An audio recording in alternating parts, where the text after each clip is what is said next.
ఈరోజు ఏలేరు రిజర్వాయర్కి సంబంధించి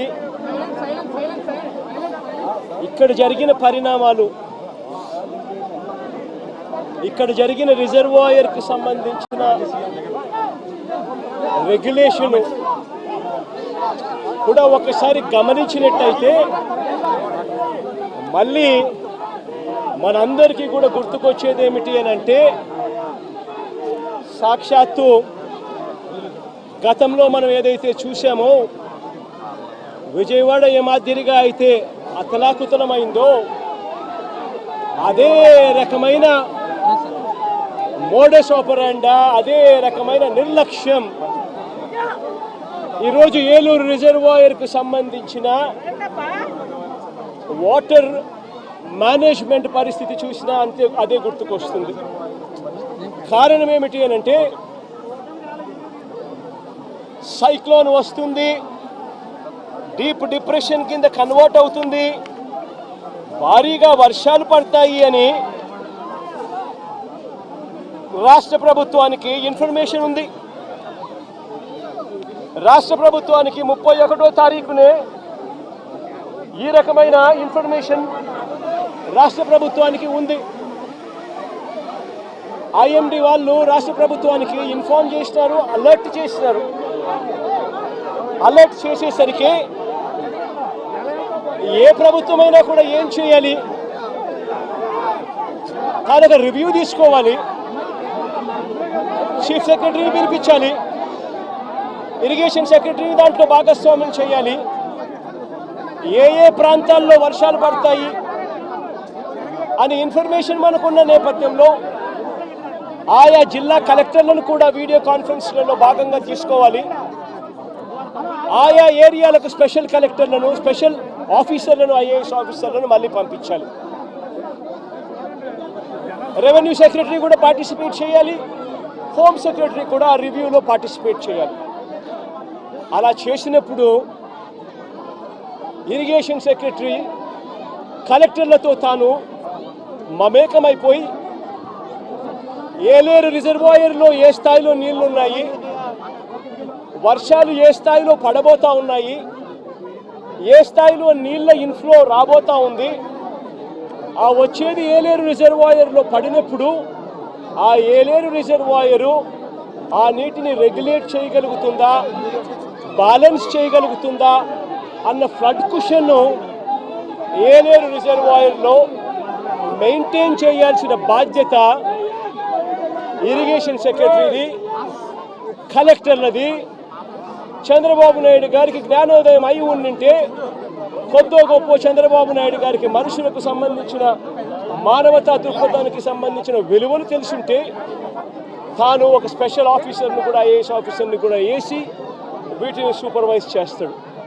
కానీ అన్ఫార్చునేట్గా ఏం జరిగింది, అన్ఫార్చునేట్గా ఇంత ఇన్ఫర్మేషన్ ఉన్నప్పటికీ కూడా ఏలేరు రిజర్వాయర్లో సైక్లోన్ వస్తూ ఉంది, ఆ ప్రాంతానికి అది డీప్ డిప్రెషన్గా మారుతుంది, భారీ వర్షాలు కురుస్తాయి అని చెప్పి తెలిసి ఉన్నా కూడా రిజర్వాయర్లకు సంబంధించిన ఫ్లడ్ కుషన్ మేనేజ్మెంటు పూర్తిగా గాలికి వదిలేశారు.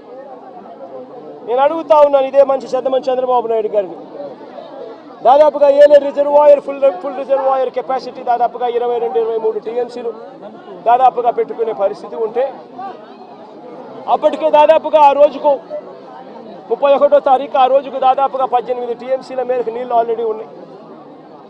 మరి ఫ్లడ్ కుషన్ ఖచ్చితంగా దాన్ని మెయింటైన్ చేస్తూ అడుగులు వేయాలా లేదా? కానీ వీళ్ళంతా ఏం చేశారు, సెప్టెంబర్ 1వ తారీఖున ఏలేరు రిజర్వాయర్లో ఇన్ఫ్లో క్యాచ్మెంట్, ఏలేరు రిజర్వాయర్కు సంబంధించిన క్యాచ్మెంట్ చూస్తే సెప్టెంబర్ 1వ తారీఖున ఏలేరు రిజర్వాయర్కు 9,950 క్యూసెక్లు ఇన్ఫ్లో వచ్చింది. మరి బుద్ధి జ్ఞానం ఉన్నవాడు ఆ 9,950 క్యూసెక్లు కిందికి వదిలేయాలి కదా. ఎందుకనంటే ఏలేరు రిజర్వాయర్ కింద అవుట్ఫ్లో కెనాల్ కెపాసిటీ, అవుట్ఫ్లో కాలువ కెపాసిటీ 14,000 క్యూసెక్స్కు కాలువ కెపాసిటీ ఉంది. కాబట్టి ఆ వచ్చిన 9,950 క్యూసెక్స్ కిందికి వదిలేయాలి కదా. వదిలేస్తే నీ ఫ్లడ్ కుషన్ అనేది నువ్వు మెయింటైన్ చేయగలుగుతావు. పైనుంచి నీళ్లు వచ్చినప్పుడు ఆ నీళ్లను రెగ్యులేట్ చేస్తూ కిందికి వదలగలుగుతాం. కానీ 9,900 క్యూసెక్స్ 9,950 క్యూసెక్స్ ఏలేరు రిజర్వాయర్లోకి ఇన్ఫ్లో వస్తే సెప్టెంబర్ 1వ తారీఖున ఏలేరు రిజర్వాయర్ నుంచి బయటికి నీళ్ళు ఎంత పంపారో తెలుసా? అవుట్ఫ్లో కేవలం 300 క్యూసెక్స్. సెప్టెంబర్ 2వ తారీఖున 7,033 క్యూసెక్లు ఏలేరు రిజర్వాయర్కి ఇన్ఫ్లో వస్తే వీళ్ళు బయటికి ఎంత పంపించారో తెలుసా? కేవలం మళ్ళీ 300 క్యూసెక్స్. సెప్టెంబర్ 3వ తారీఖున మళ్ళీ ఏలేరు రిజర్వాయర్కి ఇన్ఫ్లో 4,991 క్యూసెక్లు వస్తే వీళ్ళు బయటికి పంపించింది ఎంతో తెలుసా? కేవలం మళ్ళీ 300 క్యూసెక్లు మాత్రమే. సెప్టెంబర్ 4వ తారీఖున 5,045 క్యూసెక్లు వస్తే వీళ్ళు బయటకు పంపించింది కేవలం 300 క్యూసెక్లు. ఈ మాదిరిగా రిజర్వాయర్ను రెగ్యులేట్ చేయాల్సిన కార్యక్రమం చేయకుండా canal carrying capacity, outflow capacity of the canal ఎటువంటి ముంపుకు గురి కానికుండా 14,000 క్యూసెక్స్లు పంపించగలిగే పరిస్థితి ఉన్నా సరే, మోడర్నైజేషన్ కాస్త కూస్తో సరిగ్గా జరగలేదు కాబట్టి 14, కాకపోతే దాన్ని 10,000 వేసుకోండి. కనీసం ఆ 10,000 క్యూసెక్లైనా కనీసం ఎటువంటి ముంపుకు కూడా గురి కాకుండా పంపించే పరిస్థితి ఉన్నా కూడా వీళ్ళు ఏం చేశారు? పైనుంచి నీళ్లు వస్తూ ఉన్నా కూడా ఏమాత్రం కూడా లెక్క పెట్టకుండా నిర్లక్ష్య వైఖరితో కేవలం 300 క్యూసెక్లు మాత్రమే మొదలుపెట్టారు. ఇలా వదిలిపెడుతూ ఏకంగా 9వ తారీఖు వచ్చేసరికి రిజర్వాయర్లలో స్టోరేజ్ కెపాసిటీ పూర్తిగా నిండిపోయింది. స్టోరేజ్ కెపాసిటీ పూర్తిగా నింపేశారు. వదలాల్సింది పోయి, మెయింటైన్ చేయాల్సింది పోయి పూర్తిగా నింపేశారు. నింపేసరికి 9వ తారీఖున 45,335 క్యూసెక్లు నీళ్లు ఏలేరు రిజర్వాయర్కి ఇన్ఫ్లో వస్తే వీళ్ళు గత్యంతరం లేక రిజర్వాయర్ కెపాసిటీ పూర్తిగా నిండిపోయింది కాబట్టి కిందికి 21,500 క్యూసెక్లు కిందికి నీళ్ళు వదిలేశారు. మరుసటి రోజు సెప్టెంబర్ 10వ తారీఖున 26,134 క్యూసెక్లు నీళ్లు ఏలేరు రిజర్వాయర్కి వస్తే ఏకంగా 27,275 క్యూసెక్లు నీళ్లు కిందికి వదిలేశారు. నేను అడుగుతా ఉన్నా మిమ్మల్ని, ఇది మ్యాన్ మేడ్ ఫ్లడ్ కాకపోతే ఏమిటయ్యా అని చెప్పి. నేను చెప్పేటివన్నీ కూడా వాస్తవాలు. మీ ఏలేరు రిజర్వాయర్ నుంచి వచ్చిన డేటా ఇది. నిజంగా ఒక బాధ్యత లేని ప్రభుత్వం, ప్రజల పట్ల ఏమాత్రం కూడా మానవత్వం చూపని ప్రభుత్వం, వరదలు వస్తే కనీసం ఎలా హ్యాండిల్ చేయాలనో కూడా కనీసం ఇంకిత జ్ఞానం కూడా లేని ఈ ప్రభుత్వాన్ని ఏమనాలి అని చెప్పి మీరే ఆలోచన చేయమని నేను కోరుతా ఉన్నా. ఇంకొక విషయం కూడా చెప్పదలుచుకున్నా. ఇదే మనిషి చంద్రబాబు నాయుడు గారు అబద్ధాలు చెప్పడంలో గోబెల్స్కు చంద్రబాబు నాయుడు గారు ఏకంగా తమ్ముడు వరుస అవుతాడు. గోబెల్స్కు చంద్రబాబు నాయుడు తమ్ముడు వరుస అవుతాడు. అబద్ధాలు చెప్పడంలో చంద్రబాబు నాయుడు గారి పరిస్థితి, కెపాసిటీ ఏమిటి అని అంటే అబద్ధాలను తాను మ్యానుఫ్యాక్చర్ చేయగలుగుతాడు, చేయడంలో దిట్ట. ఆ మ్యానుఫ్యాక్చర్ చేసిన అబద్ధాన్ని అమ్మగలిగిన కెపాసిటీ కూడా ఎవరికైనా ఉంది ఈ ప్రపంచంలో అని అంటే అది ఒక్క చంద్రబాబుకు మాత్రమే ఉంది. ఆ చంద్రబాబుకు వంతపాడే ఆ ఈనాడు, ఆ ఆంధ్రజ్యోతి, ఆ TV5 వీళ్ళకు మాత్రమే అటువంటి దుర్మార్గమైన కెపాసిటీస్ ఉన్నాయి. ఎందుకు ఈ విషయం చెప్తా ఉన్నానంటే ఇవన్నీ కూడా నేను చెప్పినట్టు వాస్తవం. ఒకవైపున ఈ వాస్తవం ఉంటే ఏలేరు ఆధునీకరణ గురించి చంద్రబాబు నాయుడు గారు మరో చక్కటి అబద్ధం ఆడాడు. అసలు ఏలేరు ఆధునీకరణ, మోడర్నైజేషన్ ఆఫ్ కెనాల్, ఇది మామూలుగా ఒక కెనాల్ను మోడర్నైజ్ చేయాలి అని అంటే ఎప్పుడైనా కూడా ఎప్పుడు అవకాశం ఉంటుంది, ఎప్పుడు వెసులుబాటు ఉంటుందనంటే ఆ కెనాల్లో నీళ్లు ఆపగలిగినప్పుడు, నీళ్లు పారనప్పుడు, లేకపోతే క్రాప్ నీళ్లు డ్యామ్లో నీళ్లు ఉన్నా కూడా చేయాలని అనుకుంటే క్రాప్ హాలిడే డిక్లేర్ చేస్తే తప్ప మోడర్నైజేషన్ కార్యక్రమాలు చేయలేము. 2008 నుంచి ఏలేరు మోడర్నైజేషన్ కార్యక్రమం జరుగుతూనే ఉంది. కొత్తగా చంద్రబాబు నాయుడు గారు చేసేదేమీ లేదు, చేసింది లేదు. 2008లో ఆ దివంగత ప్రీతమ నాయకుడు రాజశేఖర రెడ్డి గారు ఏలేరు రిజర్వాయర్కు సంబంధించి నాన్నగారు మోడర్నైజేషన్కు శ్రీకారం చుట్టాడు. అప్పట్లో 138 కోట్ల రూపాయలు కేటాయిస్తూ ఆ దివంగత నేత ప్రీతమ నాయకుడు రాజశేఖర రెడ్డి గారు నాన్నగారు ఏలేరు కెనాల్కు సంబంధించిన మోడర్నైజేషన్ కార్యక్రమం చేపట్టాడు. నాన్నగారు చనిపోయిన తర్వాత మళ్ళీ ఆ కార్యక్రమం ఎవరు పట్టించుకోలేదు. చంద్రబాబు నాయుడు వచ్చాడు 2014లో. మన ఆయన ఏమైనా పట్టించుకున్నాడా? 295 కోట్లకు అంచనాలు పెంచాడు. మన ఆయన 5 ఏళ్ళు ఉన్నాడు కదా, మరి ఎందుకు చేయలే అంటున్నా.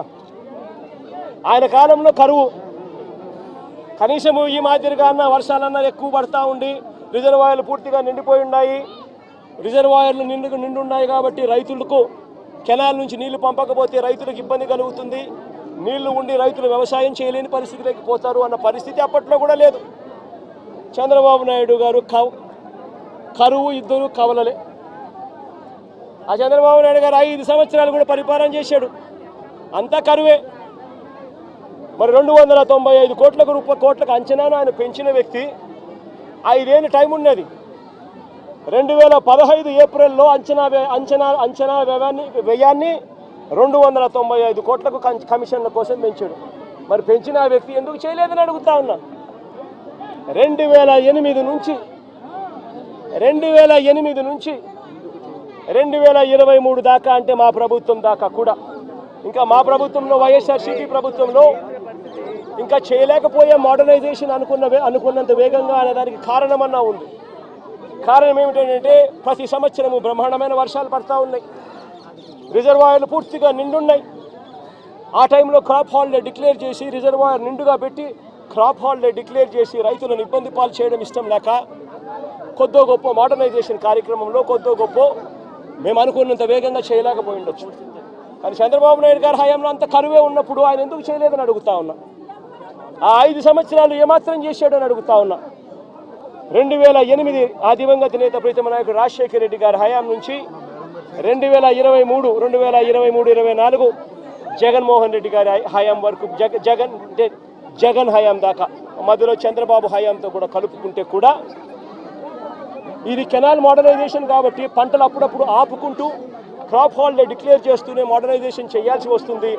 ఒకవేళ రిజర్వాయర్లో నీళ్లు ఉన్న పరిస్థితి అయితే, ఇటువంటి పరిస్థితుల్లో ఈ మొత్తం సంవత్సరాలు కలిపి 2015 నుంచి 2023-24 దాకా చూసుకుంటే కూడా ఈ 9 ఏళ్ళు కలిపితే కూడా అందరి ప్రభుత్వాలలో కూడా ఖర్చు పెట్టింది ఎంత అనంటే కేవలం 95 కోట్ల రూపాయలు. మరి నేను అడుగుతా ఉన్నా, మరి ఇది ఏమాత్రం ఇంకిత జ్ఞానం ఉన్న ఈ చంద్రబాబు నాయుడు గారు ఈ మాదిరిగా అబద్ధాలు ఆడడం ధర్మమేనా అని అడుగుతా ఉన్నా. ఒకవైపున ఏలేరు రిజర్వాయర్కి సంబంధించి ఫ్లడ్ కుషన్ మేనేజ్మెంట్లో పూర్తిగా విఫలమై కావాలని ఒక మ్యాన్మేడ్ ఫ్లడ్ క్రియేట్ చేసి రైతులందరినీ కూడా ఇబ్బంది పాలు చేసి ప్రజలందరినీ ఒకవైపున ఇబ్బంది పాలు చేసి ఇంకా వేలెత్తి చూపిస్తాడు జగన్ మీద. నేను అడుగుతా ఉన్న, చంద్రబాబు నాయుడు గారు ప్రభుత్వం వచ్చి దాదాపు 4 నెలలు అయిపోయింది. ఇప్పటికైనా కూడా చంద్రబాబు నాయుడు గారి హయాంలో ఏదన్నా జరుగు, ఎక్కడన్నా జరుగు, ఏమన్నా జరుగు, దానికి కారణం జగన్ అంటాడు. ఎక్కడేమన్నా జరుగు, కారణం జగన్. విజయవాడలో వరదలు వచ్చినా జగన్, ఏలేరు రిజర్వాయర్ వచ్చినా జగన్, ఆంధ్ర రాష్ట్రంలో కోవిడ్ వచ్చినా జగన్. చంద్రబాబు నాయుడు గారి హయాంలో చంద్రబాబు నాయుడు గారు ఏమి చేయలేకపోయినా కారణం జగన్ జగన్ జగన్ జగన్ జగన్ జగన్. అయ్యా చంద్రబాబు, 4 నెలలు అయిపోయినాయా నీ ప్రభుత్వం వచ్చి? ఇంకా జగన్ జగన్ జగన్ జగన్ అని చెప్పి జగన్ నామం చేయడం కాదు నువ్వు చేయాల్సింది. రాష్ట్ర ప్రజలకు నిజాయితీతో పాలన చేయడం నేర్చుకొని అడుగుతా ఉన్నా. రాష్ట్ర ప్రజలకు న్యాయంగా ధర్మంగా ఇవ్వాల్సింది ఇచ్చే కార్యక్రమం మీద ధ్యాస పెట్టుకొని అడుగుతా ఉన్నా. ఇదే పెద్ద మనిషి చంద్రబాబు నాయుడు గారి హయాన్ని ఒక్కసారి చెప్తా ఉన్నా. ఈరోజు నేను అడుగుతా ఉన్నా, రైతుల విషయానికి ఇదే రైతుల విషయానికి సంబంధించి నేను చెప్తా ఉన్నా.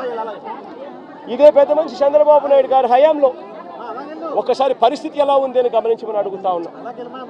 ఇంతవరకు ఈరోజు ఈ క్రాప్ కార్యక్రమం జరగడంలా ఆర్బీకే వ్యవస్థ పూర్తిగా నిర్వీర్యమైపోయింది.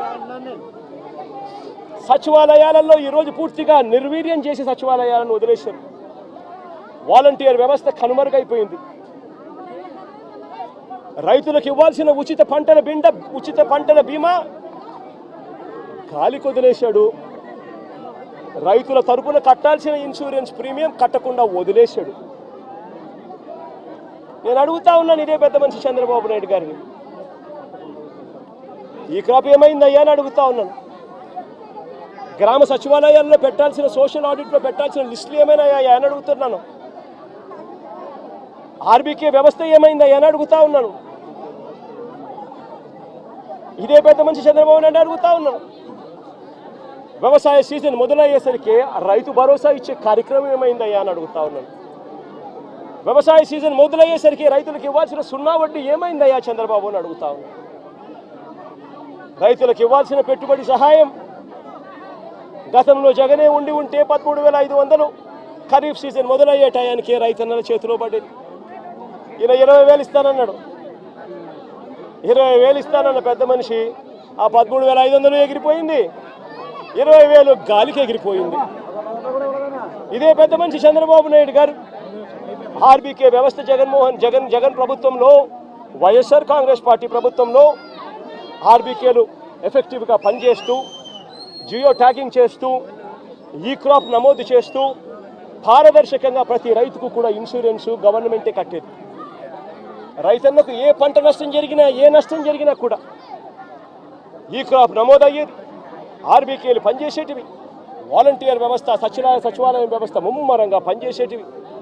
ఇన్పుట్ సబ్సిడీ ఏ సీజన్ ముగిసేలోగానే ఇన్పుట్ సబ్సిడీ ఇచ్చే కార్యక్రమం జరిగేది. ఇన్సూరెన్స్ కూడా రైతన్న నిశ్చింతగా మళ్ళీ సీజన్ వచ్చేసరికి రైతన్న చేతిలో ఇన్సూరెన్స్ సొమ్ము కూడా పడేది. రైతన్నలకు ₹1 ఖర్చు కూడా లేకోకుండా ఇన్సూరెన్స్ ప్రీమియం రాష్ట్ర ప్రభుత్వమే కట్టేది. రైతన్న వ్యవసాయం మొదలు పెట్టేసరికి రైతన్న చేతిలో పెట్టుబడి కోసం రైతు భరోసా సొమ్ము ఉండేది. నేను అడుగుతా ఉన్నా, ఈరోజు దేశంలో ఎక్కడా లేని విధంగా వైఎస్ఆర్ కాంగ్రెస్ పార్టీ ప్రభుత్వంలో, జగనన్న ప్రభుత్వంలో ప్రతి రైతుకు కూడా ఇలాంటి నష్టం గతంలో జరిగి ఉంటే గతంలో రైతన్నకు ఎంత వచ్చేది అని చెప్పి ఒక్కసారి ఆలోచన చేయమని చెప్పి నేను కోరుతా ఉన్నా ప్రతి ఒక్కరిని కూడా. ఇదే జగన్ ప్రభుత్వంలో జరిగి ఉంటే రైతన్నకు ఏమేం మేలు జరిగి ఉండేటివే తెలుసా? ఈ పాటికే రైతన్నకు సీజన్ స్టార్ట్ అవుతూనే, ఖరీఫ్ సీజన్ స్టార్ట్ అవుతూనే రైతన్నకు రైతు భరోసా కింద, పెట్టుబడి సహాయం కింద రైతన్న చేతిలో ₹13,500 రైతన్నకు భరోసా ఇస్తూ నిలబడేది. సీజన్ ముగిసేలోగానే పెట్టుబడిగా సహాయం ఒకటే కాదు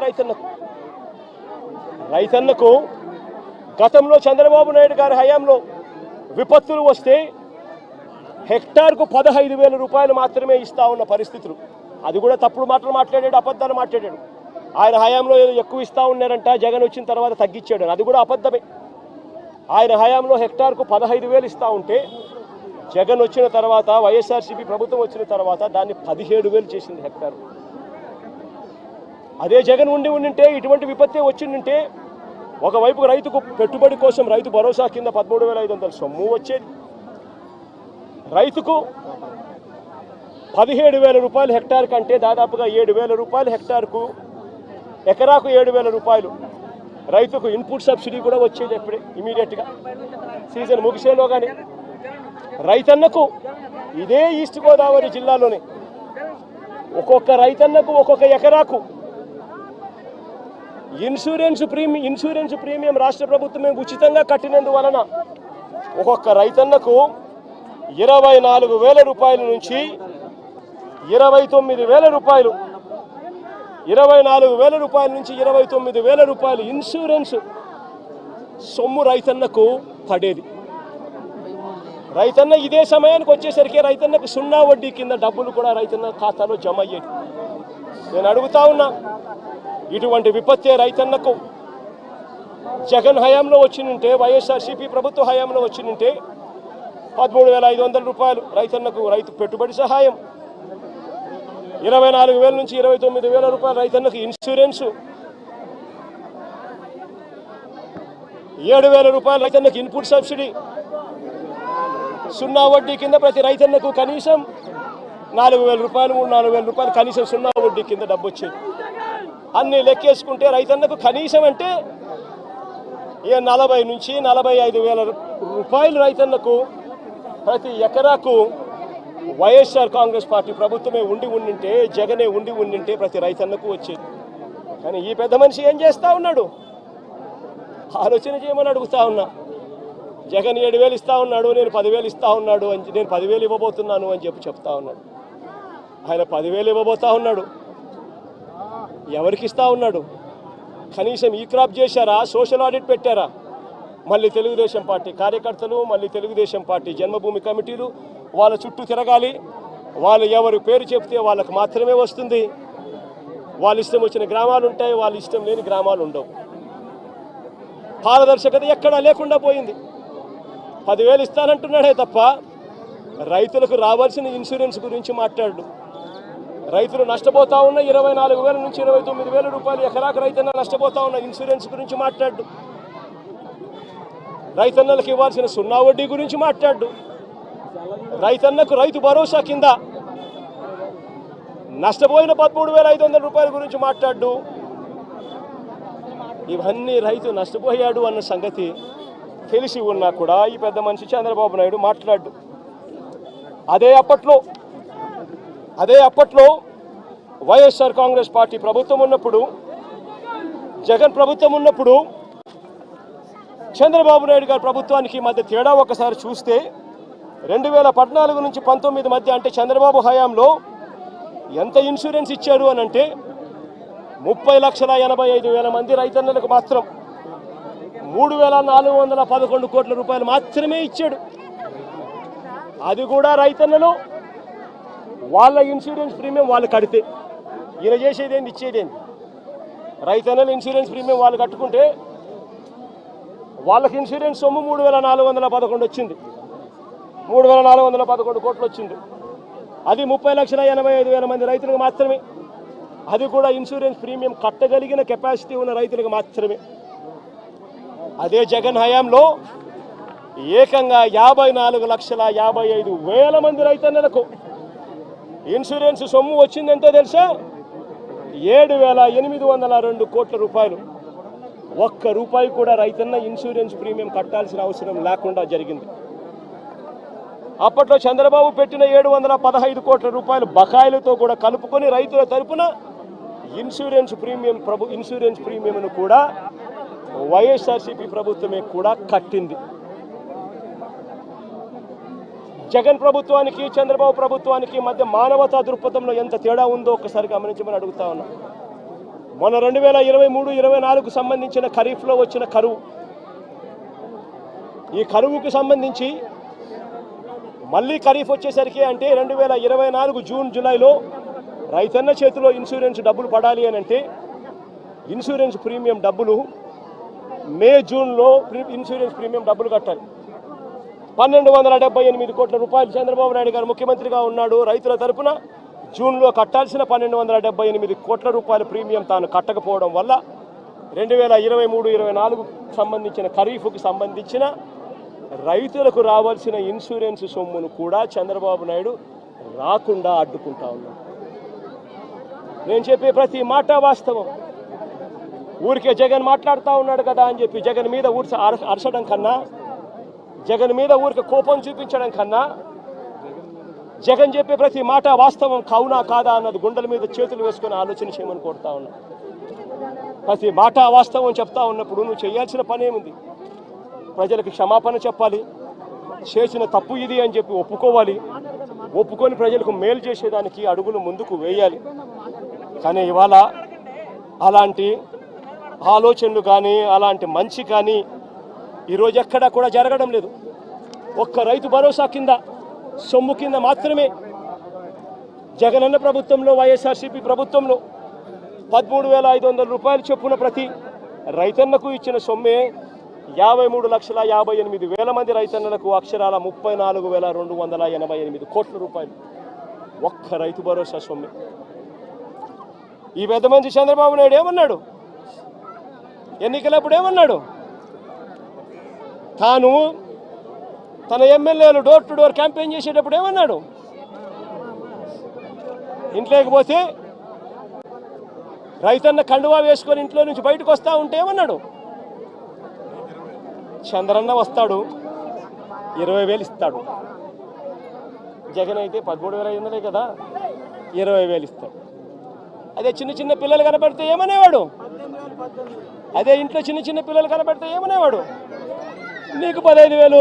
చిట్టి తల్లి ఇట్రామ్మా, ఇట్రా తల్లి, ఇటు ఇటు ఇటు ఇటు ఇటు ఇటు దగ్గరకు వచ్చి దగ్గరకు వచ్చి దగ్గరకు వచ్చాయి దగ్గరకు వచ్చి దగ్గరకు వచ్చి దగ్గరకు వచ్చాయి ఇటు ఇటు ఇటు ఇటు ఇటు నీకు 15,000. ఇదిగో నీ తమ్ముడికి నీకు 15,000. అదిగో నీ తమ్ముడికి ఇంకో తమ్ముడి దగ్గరకు వచ్చినా నీకు కూడా 15,000. నీకు ఇంకో పాప నీకు కూడా 15,000. సంతోషమా అని చంద్రబాబు అనేవాడు. అదే జగన్ అయితే అమ్మఒడి కింద కేవలం అమ్మ ఖాతాలో 15,000 మాత్రమే వేస్తాడు. అదే చంద్రబాబు అయితే సూపర్ 6లో చెప్పాడు నీకు 15,000, నీకు 15,000, నీకు 15,000, నీకు 15,000 అని చెప్పాడు. అని పిల్లలను మోసం చేశాడు, అక్క చెల్లెమ్మలను మోసం చేశాడు. ఆ ఇంట్లో నుంచి వాళ్ళ అమ్మ బయటకు వస్తే వాళ్ళ అమ్మ, వాళ్ళ చిన్నమ్మ, ఇటువంటి వాళ్ళు ఎవరైనా బయటకు వస్తే, నీ పేరేం పేరు తల్లి? నందిని లాంటి తల్లి బయటకు వస్తే ఇంట్లో నుంచి ఆ తల్లిని చూపించి ప్రతి మహిళకు 18 సంవత్సరాలు నిండిన ప్రతి మహిళకు మా చంద్రన్న సూపర్ 6లో చెప్పాడు ప్రతి మహిళకు నెలకు 1,500 రూపాయలు చొప్పున సంవత్సరానికి 18,000. నీకు 18,000 చెల్లెమ్మ, నీకు 18,000, నీకు 18,000 అని ఆ ఇంట్లో నుంచి వచ్చిన ప్రతి ఒక్కరూ ఆ అమ్మకు, ఆ చిన్నమ్మకు, ఆ పెద్దమ్మకు అందరికీ నీకు 18,000, నీకు 18,000, నీకు 18,000 చెప్పాడు. అందరితో ఆగిపోయాడా? ఆ ఇంట్లో నుంచి 50 ఏళ్ళ పై చిలుకు గల మహిళ ఎవరైనా బయటకు వస్తే, మా అమ్మ జమ్మ వయసులో ఉన్న ఎవరైనా బయటకు వస్తే, మా అమ్మలంటమ్మ బయటకు వస్తే వీళ్ళకేమనేవాడు? జగన్ అయితే నీకు 18,000 ఇస్తాడు, మా చంద్రన్ అయితే నీకు 48,000 ఇస్తాడు అని చెప్పి అమ్మను మోసం చేశాడు. ఇంట్లో నుంచి ఒక 20 ఏళ్ళ పిల్లోడు బయటకు వస్తే ఏమనేవాడు? నీ పేరేం పేరమ్మా?